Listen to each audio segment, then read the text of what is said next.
За анх удаа Солонгост ирж байгаа хүмүүст бас хэрэг болох бах. Яг Инчоны онгоцны буудал дээр ийм байгаа.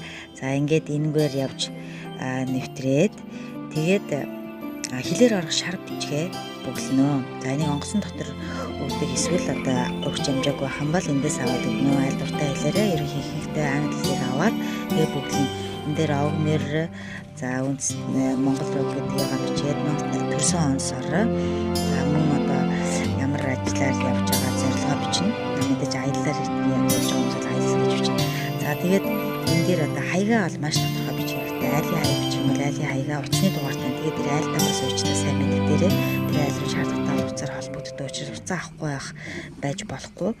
За тэгээд хэрвээ айлгүй байх юм бол буудлаа захиалаад буудлынхаа хаягийг тодорхой бичих хэрэгтэй. Энэ нь тодорхой биш улмаас одоо саадуулгадах шаардлага гардаг. Тийм учраас энэ дээр анхаараарай.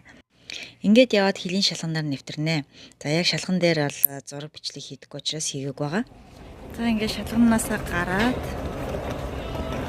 ийм самбар байгаа. Энэ самбараасаа харна. Энэ самбараас харангууд за тэрний нөгөө явж байгаа онгоц чинь хаана байна? Жишээлх юм бол он 309 3 дугаар гейт дээр байна. Энэчнээс очиод ачаагаа авна.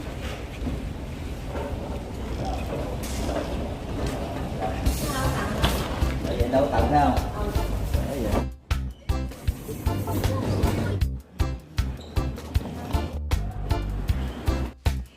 Ингээд Монгол таавнаар явах Монгол машинууд за тэгээд автобус, метро, такси гэх бүгд ойлгомжтой байгаа.